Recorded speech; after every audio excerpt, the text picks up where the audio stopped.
हेमंत जी हमारे साथ जुड़ गए, सीनियर जर्नलिस्ट है, एक लंबा चौड़ा उनका पत्रकारिता का अनुभव है। हेमंत जी बहुत बहुत स्वागत आपका इस्तकबाल।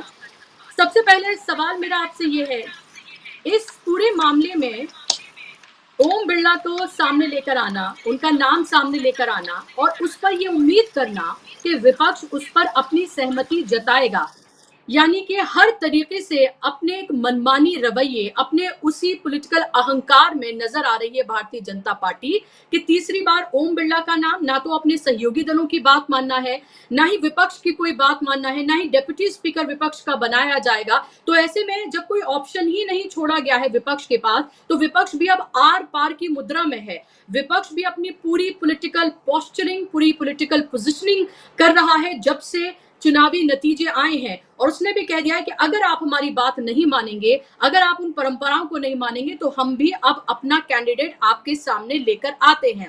कल का दिन कितना इंटरेस्टिंग होने जा रहा है, कितना चैलेंजिंग होने जा रहा है। 11 बजे ये चुनाव होना है। मोदी जी का अगर 22 साल का आप कार्यकाल देखेंगे, चाहे वो मुख्यमंत्री के तौर पे या प्रधानमंत्री में किसी टर्म में आ गई, उनका एक ही सूत्र वाक्य रहता है, वो है माई वे और हाईवे। हमेशा से आप किसी भी मसले पर देखिएगा, उनको कभी भी टेम्परामेंटली समझौते ना तो करने आते हैं और ना उनकी कोई मंशा होती है। रही बात आपने कही परंपराओं की, मर्यादाओं की, उनसे उनका दूर दूर तक का ना कभी एज मुख्यमंत्री वास्ता था और ना प्रधानमंत्री वास्ता था।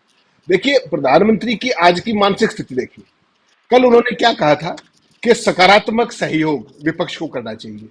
विपक्ष इससे ज्यादा सकारात्मक सहयोग क्या कर सकता है कि वो ओम बिरला जैसे व्यक्ति के लिए भी तैयार हो गया कि आप हमें, अगर डिप्टी स्पीकर हमारा हो, जो कि हमारी कन्वेंशन भी है, जो हमारी परंपरा भी है, तो हम ओम बिरला को भी बनाने के लिए तैयार हैं।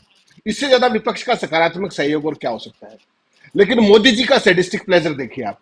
इसको मैं सैडिस्टिक प्लेजर क्यों कह रहा हूं कि पहले तो एक ऐसा कैंडिडेट लाना जिसके सारे के सारे क्रेडेंशियल्स पे पूरा विपक्ष खफा है। किसी भी विपक्षी दल को देख लीजिए, उनकी क्या क्या क्रेडेंशियल्स है वो हम बाद में बात करेंगे। लेकिन प्रधानमंत्री जी ने उस स्टैटिस्टिक प्लेजर का एक और उदाहरण देते हुए ओम बिरला का नाम सामने लेकर के आए।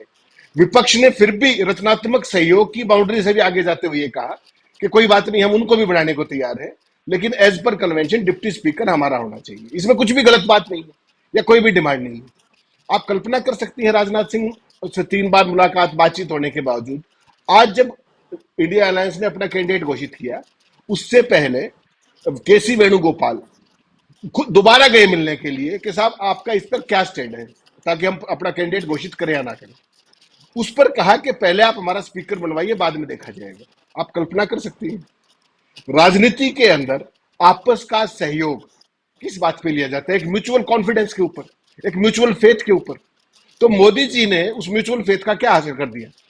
खड़गे जैसे वरिष्ठ आदमी के साथ राजनाथ जैसे वरिष्ठ आदमी की 3 बार बातचीत होने के बावजूद उनको यह आश्वासन देने को तैयार नहीं है कि हम आपका डिप्टी स्पीकर बना देंगे। कहा कि आप हमारा बनवा दीजिए, उसके बाद देखते हैं। इस तरीके से सरकार चल रही है। आपने एक बात कही कि मोदी जी को झुकना नहीं आता। देखिए, झुकता कौन है? जो हमने पढ़ा है आज तक और जो देखा है, फलदार वृक्ष झुकते हैं हमेशा, गुण के आगे झुका जाता है। मोदी जी तो जो देश में जो मैंडेट आया 240 का, वो देश की जनता पे बहुत ज्यादा कुपित है और वो ये दिखाना चाहते हैं कि तुमने कुछ ही कर लिया और जो मैंने करना है मैं अभी करके दिखाऊंगा। और यही कारण है कि बिरला जैसा डिस्क्रेडिटेड आदमी, पूरे देश में आप बिरला की छवि देखिए क्या है कि जिस तरीके से उन्होंने पार्टीशन पॉलिटिक्स के तहत पूरे 5 साल संसद को हाँका सरकार के इशारे पर। ऐसा देश के संसदीय इतिहास में कभी नहीं हुआ, इतना पार्टीजन स्पीकर कभी नहीं हुआ।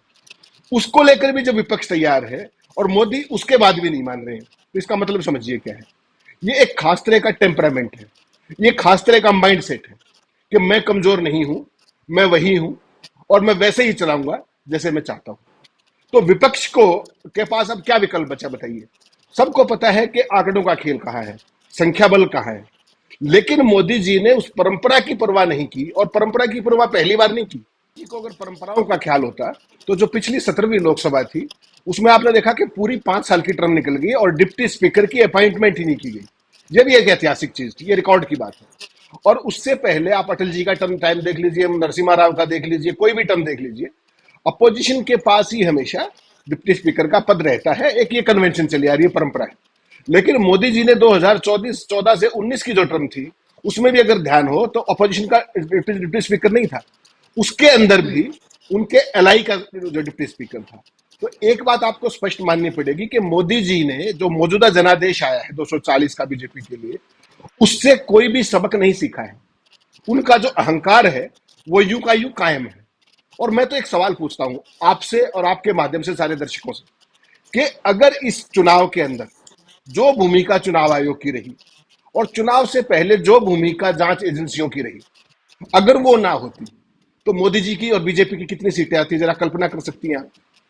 जिस धनबल के सहारे, जिन एजेंसी बल के सहारे, जिस चुनाव आयोग के बल के सहारे, जो तरीके से चुनाव का लेवल प्लेइंग फील्ड नष्ट किया गया, उसके बावजूद 240 सीटें आना, इसका मतलब तो ये है कि अगर अगली बार जब भी कभी देश में इस देश के संविधान के मुताबिक चुनाव होगा, जहां निष्पक्ष चुनाव आयोग हो, सारा लेवल प्लेइंग फील्ड हो, तो बीजेपी का तो कोई नाम लेवा नहीं बचेगा। आप इसमें कोई आपको संदेह है क्या कि जब इस तरह के उसमें इतने सब एफर्ट के बाद भी 240 सीटें आती है, तो कल्पना की जा सकती है कि मोदी जी ने क्या ये भी है कि बीजेपी को निपटा के ही जाना है, बिल्कुल साफ ही करना है। ये जो मंशा है, जो आज दिख रही है, जो मनोदशा है कि हम विपक्ष की जी, सुनेंगे ही नहीं, मैं विपक्ष को जरूर साधुवाद दूंगा कि नंबर कम होने के बावजूद भी उन्होंने देश की जनता को ये दिखाने की कोशिश की कि संसद के अंदर परंपराएं होती हैं, संसद के अंदर मान्यताएं होती हैं और हम उसको लागू करने के लिए तैयार हैं। लेकिन मोदी जी की हुँ, जिद के आगे हमें चुनाव, जो पहली बार 1946 से लेकर के आज तक 78 साल का संसदीय इतिहास है, कभी इस देश के अंदर चुनाव नहीं हुआ। इस बार चुनाव हुँ, क्यों हो रहा है, इसके लिए कौन जिम्मेदार है? कम से कम इस चुनाव में ये तो बात साबित होगी ना। और मोदी जी की जिद, अहंकार, वो जीत जाए कोई बड़ी बात नहीं, उनका जीतना बड़ी बात नहीं है, लेकिन परंपराओं का इस तरीके से हनन करना और देश की जनता के सामने उनको एक्सपोज करना, ये लगता है मुझे पहले दिन से कल से ही साबित हो गया था कि मोदी जी की मंशा क्या है, जब उन्होंने जो अपना हुँ, आरंभिक जो बाइट दी थी। और आज उन्होंने ये साबित कर दिया कि उन्हें किसी चीज की परवाह नहीं है। दिस इज आइदर माई वे और द हाईवे, वो दोबारा से साबित जी, कर रही है। दूसरा नजरिया भी है, संख्या बल सरकार के पास है, सरकार के पास सारा अहंकार है, सारा पैराफर्नेलिया, जो कुछ जो उनके पास ताकत होती है वो सारी ताकत उनके पास है। लेकिन कुछ बेसिक सवाल हैं कि क्या अभी तक मोदी जी प्रधानमंत्री बन गए, शपथ हो गई, सारी बात हो गई, क्या अभी तक भाजपा संसदीय दल की मीटिंग हुई है क्या? भाजपा संसदीय दल ने उनको आज तक नेता नहीं चुना है। एनडीए संसदीय दल ने नेता चुना है। आपने आज तक सुना है कैसा कि अपने ही पार्टी का संसदीय दल का लीडर हुए बिना आप एनडीए संसदीय दल के नेता बन गए? ये आपने कभी सुना है क्या इतिहास के अंदर? पहली बात, पहले आप अपनी पार्टी के लीडर बनते हैं, उसके बाद अपने एलाइज के साथ ज्वाइंट मीटिंग करते हैं और तब आप उसके लीडर बनकर प्रधानमंत्री बनते हैं। तो वो क्यों नहीं हुआ, वो सारे देश के सामने खुला सवाल है। दूसरा, आपने बड़ा अच्छा सवाल उठाया प्रो टर्म स्पीकर का। उनका तो बहुत सीमित रोल है। भूमिका उनकी क्या है कि उनको शपथ दिलानी थी, उसके बाद उनकी देखरेख में जब वो चेयर पे है तो चुनाव होना है स्पीकर का। सारा चुनाव पारदर्शी है, कैमराज के सामने है, पूरा देश देखेगा, लाइव है, तो उसमें तो कोई गड़बड़ी की गुंजाइश नहीं है ना। कोई एक संख्या प्लस कर दे या माइनस कर दे। ये चंडीगढ़ नगर निगम चुनाव तो है नहीं जैसा बीजेपी ने जो वहां करवाया था। उसके बावजूद भी उस परंपरा का भी हनन किया मोदी जी ने। क्यों किया? कि माई वे और हाईवे, जो मैंने आपको कहा। और तीसरा, आपने जो बड़ा इंपॉर्टेंट सवाल पूछा और जिसपे सारे देश की नजर है कि क्या इसमें कोई खेल हो सकता है क्या? खेल की बात यह है कि मोदी जी की इसके पीछे मंशा समझनी होगी आपको क्या है। जो उनका लिस्टेड नंबर है अब तक इस हाउस के अंदर एलाइज के साथ, वो है 294 का। और मोदी जी क्या दिखाना चाहेंगे आप सोच सकती हैं। तो जो मोदी जी की मंशा है, जो उन्होंने ये किया है कि पहले विपक्ष को लूप में लेने की कोशिश, और जब विपक्ष ने एक जायज बात कही कि डिप्टी लीडर हमारा होना चाहिए, डिप्टी स्पीकर हमारा होना चाहिए, तब उन्होंने एकदम जाकर के अपने कदम पीछे खींच लिए। इसके पीछे मंशा देखिए क्या है, मोदी जी क्या दिखाना चाहते हैं इसके जरिए कि उनकी जो लिस्टेड अब तक जो देश के सामने है वो है कि 294 एनडीए के सांसद हैं। वो कोशिश क्या करेंगे कि कुछ ऐसे भी सांसद हैं इस सदन के अंदर जो नॉन अलाइंड है। तो मोदी जी स्पीकर के चुनाव में एनडीए अलायंस के अलावा भी अपने ट्रेडिशनल जो भी उनका खेल करते हैं, वो उसी सिस्टम से 5-4 वोट एक्स्ट्रा जुटाने की कोशिश करेंगे स्पीकर के चुनाव में, ये दर्शाने के लिए कि देखिए 294 नहीं, मेरे पास तो 300 पार है हमारा समर्थन। हुँ, ये उनकी मंशा है। लेकिन जो आपने बात कही कि कुछ खेल होने की संभावना, देखिए एक चीज मैं कह सकता हूं आपके दर्शकों को पूरी जिम्मेदारी के साथ कि आज की तारीख में अगर जेडीयू को और टीडीपी को अपना सर्वाइवल कायम रखना है तो उनके लिए कल का दिन आखिरी मौका होगा। वरना उनकी वो गत होगी जो आपने अभी नवीन पटनायक की देखी उड़ीसा के अंदर, और जगन रेड्डी की देखी आंध्र प्रदेश के अंदर। नाम लेवा भी नहीं बचा कोई संसद में। तो अगर मोदी जी के जितने भी एलाइज आज तक रहे हैं, उन सब का क्या हश्र हुआ है सारे देश ने देख लिया। अगर ये अब भी मोदी जी की मंशा को नहीं समझते हैं, तो मुझे लगता है कि किसी दिन अक्टूबर में जब 4 राज्यों के चुनाव के रिजल्ट आ जाएंगे, उससे पहले जम्मू कश्मीर है, महाराष्ट्र है, हरियाणा है, झारखंड है, उसके बाद दिल्ली है, आपको भी पता है कि उन चुनाव में बीजेपी की क्या गत होने वाली है। तो उस स्थिति के अंदर जब मोदी जी की कमजोरी दिखेगी और तमाम सवाल उठेंगे, उस समय टीडीपी और जेडीयू का क्या होगा, ये ऑपरेशन लोटस आपको याद होगा। और ये ओम जी बिरला ही क्यों बनाए जा रहे हैं, ये मैं जनता को याद दिला रहा हूं। तो इस सारे के पीछे एक बड़ा चक्रव्यूह है जिसको देश को समझना होगा। ये सारी चीजें वैसे नहीं है, इनमें से कोई भी बात बेमतलब नहीं है, बेमायने नहीं है। ओम बिरला ने पिछली बार जिस तरह का संसद चलाई, एक दिन में जो सांसदों का निलंबन का जो रिकॉर्ड उन्होंने बनाया, उसके बाद जो सारी चीजें हुई, विपक्ष के नेता बोले तो कैमरा स्पीकर के ऊपर, और दानिश अली के साथ जो कुछ हुआ और उस पर जो चेयर का रोल रहा, उस सारी चीजों को भी देश को नहीं भूलना चाहिए। तो मेरा ये मानना है कि मोदी जी जो कुछ ये कर रहे हैं, वो एक लार्जर गेम प्लान का हिस्सा है। और वो लार्जर गेम प्लान क्या है कि येन केन प्रकरण, फर्स्ट अवेलेबल अपॉर्चुनिटी के ऊपर उनको अपने दम पर भाजपा का बहुमत जुटाना है। और वो ऑपरेशन लोटस के जरिए कैसे किया जाएगा, उसमें स्पीकर का बहुत महत्वपूर्ण रोल होने वाला है। इसलिए मोदी जी कोई चांस लेना चाहते, ना स्पीकर के मामले में और ना डिप्टी स्पीकर के मामले में, टू दैट एक्सटेंट कि जी उनको डिप्टी स्पीकर का पद खाली रखना मंजूर है जो पिछली टर्म में किया, लेकिन वो विपक्ष को नहीं हम्म देंगे। ये है मोदी जी की मानसिकता। का ये है कि जो स्पीकर चेयर पे बैठा हुआ है, उसकी पावर्स हाउस के अंदर अनलिमिटेड है। और उन पावर्स के जरिए जिस तरीके से आपने कहा ओम बिरला ही क्यों, ओम बिरला ने पिछले 5 साल में 2019 से 24 के बीच में, माफ कीजिएगा, उन्होंने स्पीकर के तौर पे काम नहीं किया, उन्होंने सरकार के हिटमैन के तौर पे काम किया। आपको ध्यान होगा जब राहुल गांधी की सदस्यता खारिज की गई, जिस तरीके से वो जो एक आपराधिक मानहानि के केस के अंदर, वो जितने पेज का फैसला था, उतने पेज को पढ़ने में जितना समय लगता, उससे पहले उनको डिस्क्वालीफाई कर दिया गया। ये है जो ओम बिरला की कार्यशैली। दानिश अली के साथ जो कुछ हुआ, सांसदों के निलंबन के मामले में जो कुछ हुआ, विपक्षी सांसदों को बोलने से रोकने के मामले में क्या हुआ, कैमरा को किस तरीके से घुमाया गया, ये सारी वो टेक्निक्स हैं जो ओम बिरला ने पहली बार सरकार की मदद करने के लिए अपने अनूठे अंदाज में लागू करके दिखाई। और इस तरह की जो माइनॉरिटी की सदन होता है, जिसमें सरकार पूर्ण बहुमत में अपने दम पे ना हो, आपको भी पता है कि उसमें सदन के अंदर स्पीकर की जो महत्व है वो बहुत बहुत ज्यादा बढ़ जाता है। और यही वो कारण है कि उनके जो पिछला जो क्रेडेंशियल्स है, वो देश के सामने कैसे हैं, वो एक अलग पक्ष है। लेकिन मोदी और शाह के लिए उनसे बेहतर कोई व्यक्ति हो नहीं सकता, ट्राइड एंड टेस्टेड व्यक्ति है। और आपको पता है दोनों के दोनों आदमी गुजराती जो है, वो कोई भी चांस लेने के पक्ष में नहीं होते, कोई खतरा नहीं उठाते, कभी भी रिस्क नहीं।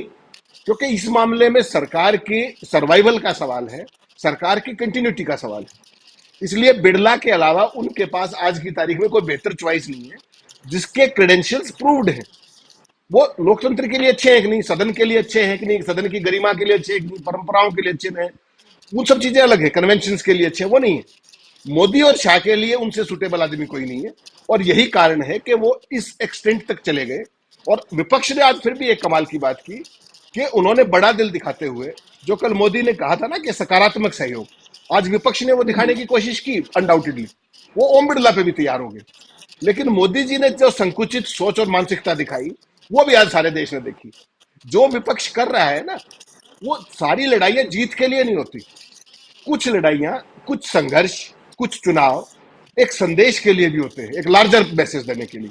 और डेमोक्रेसी में वो मैसेज ज्यादा इंपॉर्टेंट है, ऐसा मुझे लगता है। और देखेंगे देश में चुनाव की परफॉर्मेंस का, तो इस बार अगर देश के स्तर पर देखें तो सबसे बड़ा स्ट्राइक रेट अगर है, वो समाजवादी पार्टी का है। वो क्यों है? उन्होंने जो अपना पॉलिटिकल हिसाब किताब से जो समीकरण बिठाए, खासतौर पर जातिगत जी समीकरण, उसका परिणाम आज देश के मैं सामने है। स्पीकर के लिए बोल रही थी हेमंत जी कि के सुरेश एक एक दलित चेहरा, और उनको जी उतारा है इंडिया जी। गठबंधन ने एक स्पीकर के तौर पर।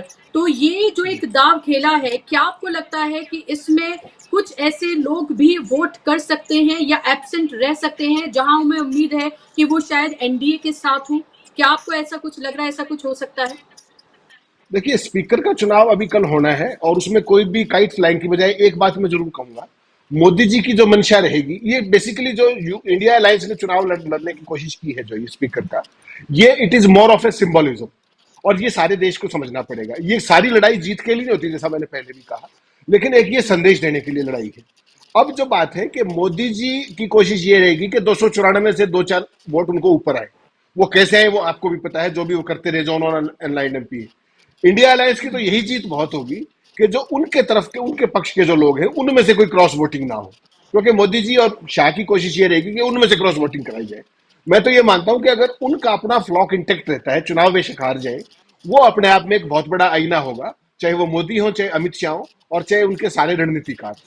और जहां तक बात है एक दलित को सामने सामने लाने की, इसका एक सिंबॉलिक मैसेज जरूर है कि देखिए, हमने आपने तो जिसको प्रोटर्म स्पीकर भी नहीं बनाना उचित समझा, जबकि वो राइटली डिजर्व करते थे उसको, हम उनको रेगुलर स्पीकर के लिए लेके आ रहे हैं। तो पूरे देश के अंदर एक मैसेज देने की कोशिश जरूर है, और पूरे देश की जनता इस बात को देख भी रही है कि he is the senior most fellow.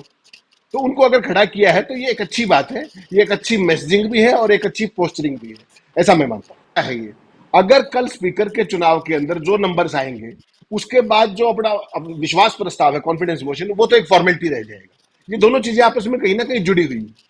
मुझे लगता है कि कल का जो फैसला है वो ज्यादा क्रुशियल है, क्योंकि उसमें अगर कोई मान लीजिए टीडीपी या जेडीयू कुछ खेल करना चाहते थे, या कोई कोशिश करते या मोल भाव करते, वो उन्होंने ऑप्शन ली ही नहीं, दोनों ने। तो वैसे में ना तो कल कोई क्रॉस वोटिंग की संभावना उधर से है, और ना ही कॉन्फिडेंस मोशन में। इतना जरूर है कि कॉन्फिडेंस मोशन की तुलना में कल का चुनाव ज्यादा चुनौतीपूर्ण है स्पीकर का, ऐसा मैं मानता हूं, क्योंकि जो क्रेडेंशियल्स इनके रहे हैं ओम बिरला साहब के, वो अपने आप में बहुत ही संदेहास्पद और सारे देश के सामने है कि किस तरीके का उनका रोल रहा पिछली पूरी टर्म में 5 साल के लिए।